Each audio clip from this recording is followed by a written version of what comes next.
Rob Will Jackson had a plan. It was clean. It was simple. Send your only friend to do your dirty work, let Beulah's bodyguards clean up the mess, and waltz back into Rio Paloma as the last man standing heir to the 10-petal ranch. But here is the thing about clean plans. They only stay clean when nothing goes wrong. Everything went wrong. Dutton Ranch episode 6 just aired, and it is called A Cowboy Saint. And it might be the most chaotic hour this show has given us so far. We got a death that was not supposed to happen the way it happened. We got a gunshot wound that changed the entire power dynamic of the Jackson family. We got Bate Dutton sitting across from Beulah Jackson while a ticking bomb conversation quietly set the fuse for what could blow up everything Bate and Rip have built in Texas. So if you are caught up, welcome back. And if you are not, this is your warning. Full spoilers ahead. Let's break it all down. Before we get into the chaos of this episode, let's take a step back. Because if you want to understand why episode 6 hits the way it does,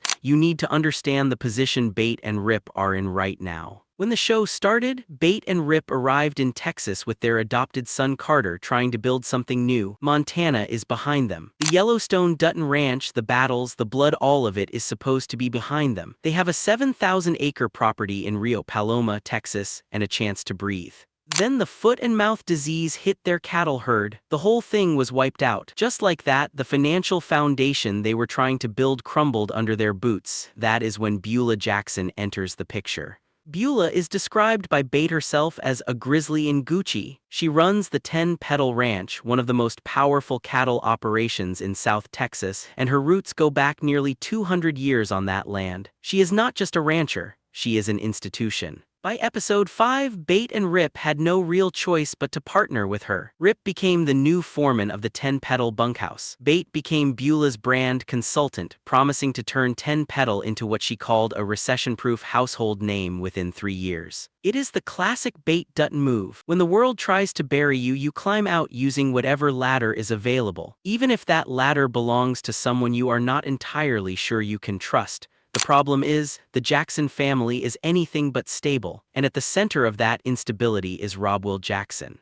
Rob Will is Beulah's biological son. He is loud, hot-headed, reckless, and perpetually one bad decision away from a catastrophe. He is the kind of guy who buys a stack of guns from a sketchy dealer and has to be talked out of shooting the dealer on the spot. That is Rob Will. He was supposed to be in a rehab facility far away from Rio Paloma. His adopted brother Joaquin had arranged that specifically to get him out of the picture. And there is a reason Joaquin did that, because Rob Will, as Beulah's biological son, technically stands to inherit the 10-Petal Ranch. But his history with drugs, alcohol, and general mayhem has made him basically disqualified in everyone's eyes. Joaquin, on the other hand, is the opposite of Rob Will. He is disciplined, calculated, and the heir apparent by performance even if not by blood. He is the one keeping the operation running, the one Beulah trusts to make the hard calls. Rob Will absolutely hates that. He resents Joaquin for having their mother's confidence. He resents him for sending him to rehab. He resents him for existing in the spot that Rob Will believes is rightfully his. And so, by episode 5, when Rob Will escaped from that rehab facility and quietly crept back into Rio Paloma, he was not coming back to make peace. He came back with a plan. Now here is where this gets really interesting. Rob Will did not go after Joaquin himself. He found a tool, and that tool was Chet. Chet was the previous foreman of the 10-Petal bunkhouse. When Rip Wheeler showed up and Beulah gave him the foreman job, Chet got pushed out. He did not take it well. By the time episode 6 picks up, Chet is the human embodiment of a grudge wrapped in a flannel shirt. He is stewing. He is angry. He blames Joaquin for backing up Rip's appointment, which effectively ended Chet's role at the ranch he had given years to. Rob Will found Chet in that motel room and did what manipulative people do best. He poured fuel on an already burning fire. He told Chet that they both had been cast aside, that the 10-Petal was rightfully theirs. He called Chet the brother he should have had. He made Chet feel seen, valued, and justified in every bit of anger he was already carrying, and then he handed him a gun. The plan was simple. Chet finds Joaquin and kills him. Beulah's security team, specifically her enforcer Miguel, almost certainly takes out Chet in the aftermath, tying up that loose end. Rob Will then reappears at the right moment, the tragic but loyal son returning after his brother's death, and positions himself as the only heir left standing, clean, clinical, and completely cold-blooded. Here is where episode 6 earns its title. Chet intercepts Joaquin outside the 10-Petal in the dark. He has the gun. He has the anger. He has every reason from his perspective to go through with it, and then he does the most human thing possible, he talks. Chet shoots Joquin in the hand, not a kill shot. He wings him, drops him to his knees, and then starts airing out every grievance he has ever had.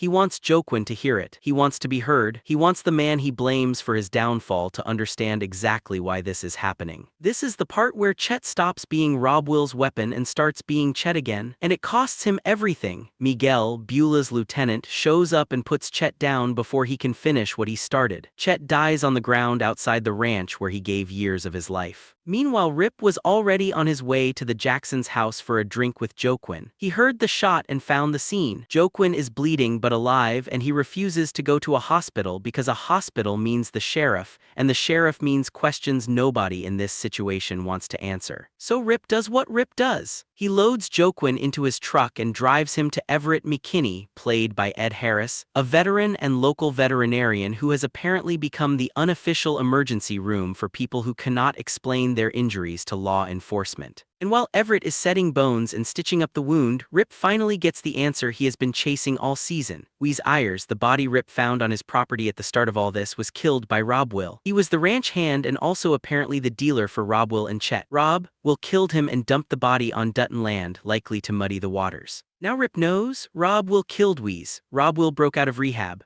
Rob Will sent Chet to kill Joquin. And nobody at the 10 Pedal, not Beulah, not Miguel, not anyone, connects Chet's attack back to Rob Will. As far as they all know, Chet acted alone out of personal revenge. Rob Will is still invisible, still free, still dangerous. This is where the episode ends, but the problem does not end with it. Rob Will's plan failed. But it failed in a way that also left zero fingerprints pointing back to him. Joquin survived. That changes the equation significantly. Rob Will was betting on a clean exit where Joquin dies and Chet gets taken out in the chaos, leaving Rob Will's path to inheritance wide open. That path now has a very much alive Joquin standing directly on it. On top of that, Rip Wheeler now knows the truth, and Rip is not exactly the kind of man who sits on information like that. There is also the question of Orina, Rob Will's daughter, played by Natalie Allen Lind. She has been described as someone with a wild and free spirit who also appears to be getting close to Carter. How she factors into Rob Will's next move is one of the more interesting threads still hanging loose. And then there is the bigger structural problem Rob Will has not accounted for. Beulah has not officially named Joquin as her heir. She is hesitating for reasons she has not fully explained to anyone.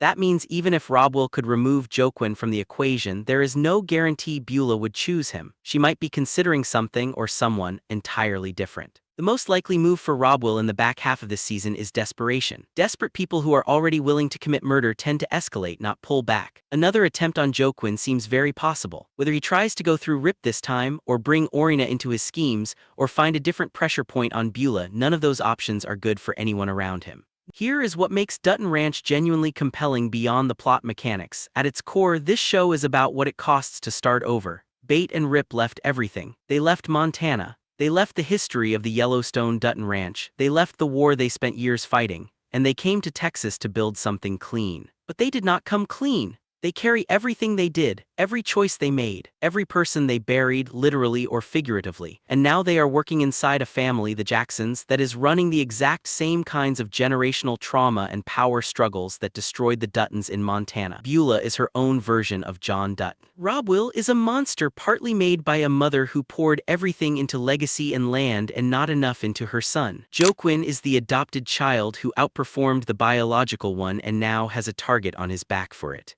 Bate and Rip are not watching this from the outside. They are inside it now. And the show keeps asking the question, can people like Bate and Rip survive a world like this without becoming what they were before? Based on episode 6, the answer is looking increasingly complicated. One thing worth acknowledging is that episode 6 is not just gunshots and manipulation. There is a roping competition in this episode that is, by multiple accounts from critics and reviewers, one of the best purely fun scenes the show has produced. After branding calves together, the Jackson and Dutton Ranch hands square off in a roping contest. It is competitive but playful, and it shows the cowboys from both ranches starting to actually come together. This matters for two reasons. First, it is just good television. It gives the episode room to breathe before things go sideways. and second, it is doing quiet narrative work. The show is building bonds between these characters so that when Robwell's chaos eventually detonates fully, the relationships at stake feel real. The Yellowstone universe has always done this well. It understands that the violence hits harder when you have watched these people laugh together first. 4 episodes left in Season 1. Here is what I am tracking. Robwell needs a new plan.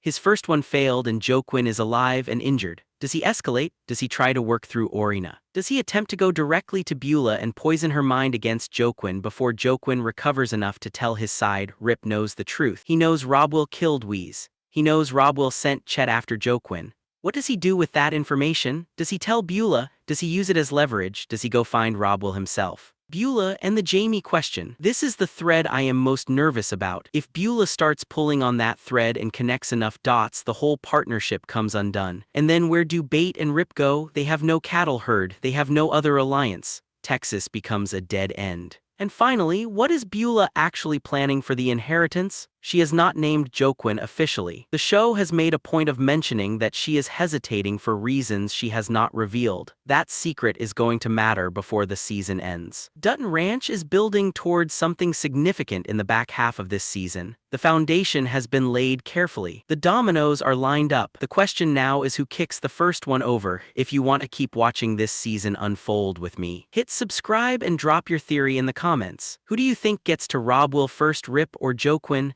And do you think Beulah already knows more about the Duttons than she is letting on? Leave your take below. I will see you next week for episode 7.